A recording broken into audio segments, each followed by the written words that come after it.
In nomine Patris et Filii et Spiritus Sancti. Amen. Shalom, Alehem. Magandang umaga sa ating lahat sa mga panig ng buong mundo. Mga nakikinig at nanonood ngayon, atin naman pakinggan ang mabuting balita ng Panginoon ayon kay San Juan. Glory to you, Lord Jesus Christ. Noong panahong iyon, sinabi ni Jesus sa kanyang mga alagad, "Kapayapaan ang iniiwan ko sa inyo.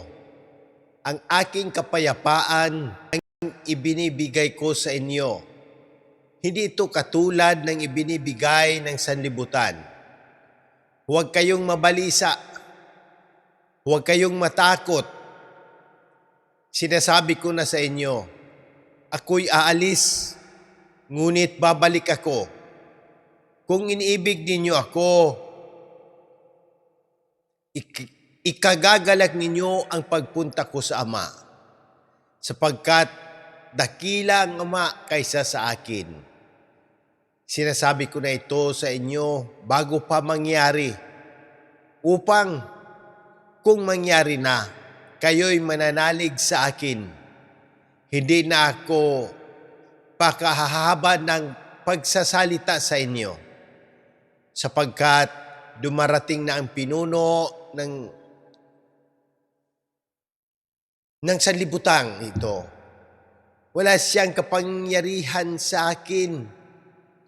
Subalit dapat makilala ng sanlibutan na iniibig ko ang Ama at ang ginagawa ko'y ang iniutos niya sa akin." Ang mabuting balita ng Panginoon. Praise to you, Lord Jesus Christ. Pagnilayan natin bilang mga Romano Katoliko ngayong Tuesday of 5th week of Easter. Sa mabuting balita, malinaw ang paalala ni Jesus. Kapayapaan ang iniiwan ko sa inyo. Huwag kayong mabalisa, huwag kayong matakot. Ibang klase ang peace na galing kay Lord. Hindi ito nakadepende sa sitwasyon, pera, o approval ng mundo. Ito ay ang kapayapaang nakaugat sa pagtitiwala sa Ama. Sa unang pagbasa sa mga gawa, makikita natin sina San Pablo at San Bernabe. Dumaan sila sa matinding hirap, persekusyon, at pagtanggi. Pero hindi sila tumigil. Bakit? Kasi ang peace nila ay hindi galing sa mundo, kundi sa Diyos. Kahit sugatan, bumabangon sila at nagpapatuloy sa misyon.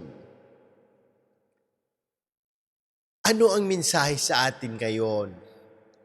Sa panahon ngayon, maraming anxiety, sakit, problema sa pamilya at kaguluhan.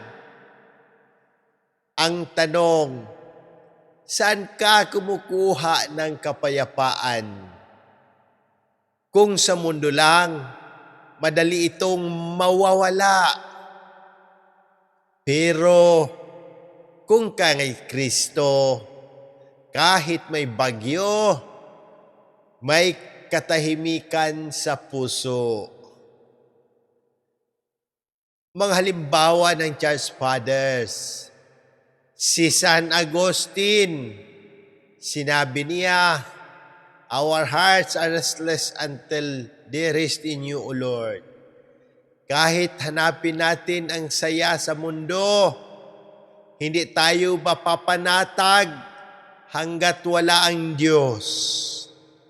Si San Ignacio ng Antioquia, kahit papunta sa kamatayan, may peace siya dahil buo ang pananampalataya niya kay Kristo. Si San Ireneo nagturo na ang tunay na buhay ay ang makilala at sundin ang Diyos. Ano ang dapat nating gawin bilang mga Romano Katoliko? Una, maniwala kahit hindi nakikita. Blessed tayo kasi naniwala tayo hindi lang sa nakikita, kundi sa katotohanan ng Diyos. Pangalawa, isabuhay ang mga kautusan. Hindi sapat ang alam lang. Dapat ginagawa. Pagmamahal, pagpapapatawad, kababaang loob. Pangatlo, manalangin palagi. Sa sayaman o hirap, lagi tayong nakakapit sa Diyos. Pang-apat, magtiwala sa kalooban ng Diyos kahit hindi natin maintindihan ang nangyayari. Tandaan, may plano ang Diyos. Manalangin tayo. Panginoong Hesus, Ikaw ang tunay na kapayapaan ng aming puso sa gitna ng aming mga takot, problema at karamdaman. Ikaw ang aming lakas at pag-asa. Ipinapanalangin namin ang kagalingan, pisikal, emosyonal at espiritual ng mga may karamdaman, lalo na kina Monsignor Ismael, Padre Arnel, Padre Ayan, Padre Lorenzo Boots, Padre Cesar, Padre Boy, Raul, Jonah, Adela, Fatima, Raymond Lawrence, Faith, Rino, Rochelle, Irene at ang buong pamilya namin. Pagalingin mo rin, Panginoon, ang lahat ng nakabasa, nakinig at nanonood dito na may karamdaman. Gabayan mo ang aming mga kaparian, ang aming mga obispo, at ang aming mahal na Santo Papa Leo XIV. Pati na ang aming Kura Paroko, Diocesan Administrador, Monsignor Claro Caluya, Sister Sara, Jerry, Erlinda, at ang buong simbahan.